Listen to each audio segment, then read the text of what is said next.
Hi everyone, it's me Darlene. Today we are finishing up the rag quilt. Before I throw it in the washer and the dryer, I wanted to talk about a few things. First, you can see that my intersections are far from perfect, and I have no problem with that. You can probably see better on this side. Well, you probably can't, but you know, they're not as bad as I thought. Like this one here, it's probably off by a ½ inch, and there too. Other than that though, pretty good. Now you can see that this is, well, it's hard for you to see, but this is pretty much a perfect square. I mean, give or take. Let me see how wide it is.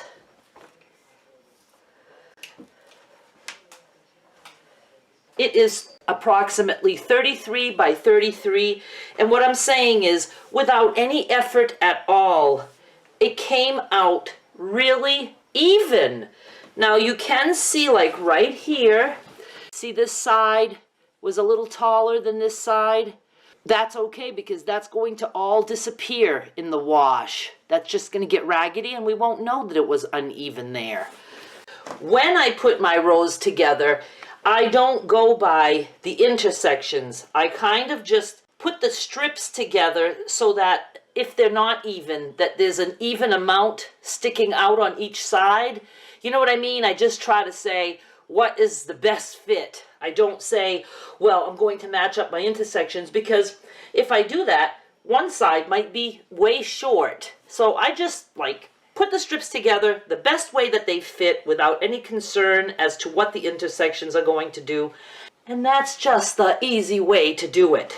When I do another quilting project, I'm going to show a way that we can purposely have the intersections not matching.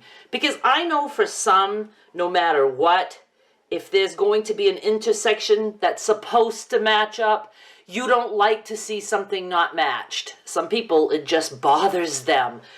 I can show you a very easy way that we shift the line so that we purposely have not matching intersections.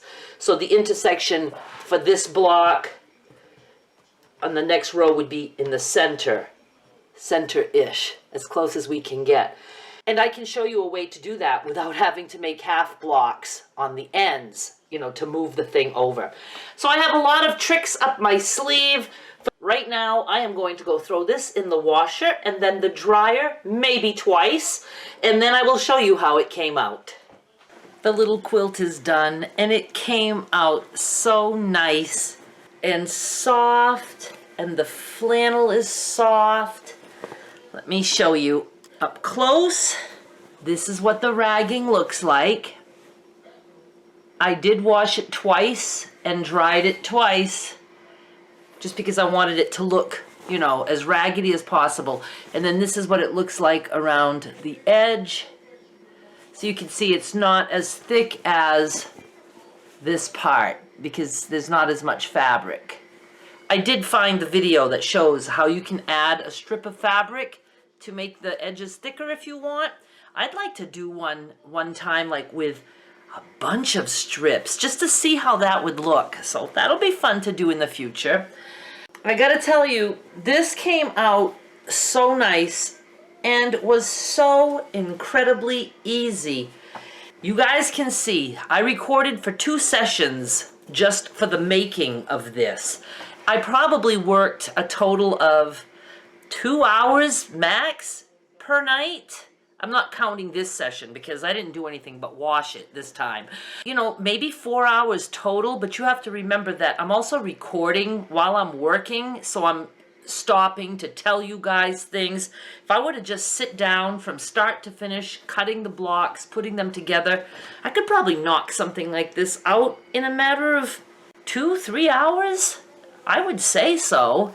And again, it's because I didn't spend time being careful. You guys saw how I just cut the squares of flannel to go to the back of these squares. You know, I just cut them with scissors, and I wasn't concerned that they were bigger than the block. And I just sewed things together, you know, by just eyeballing it and saying, looks good enough. And it came out great.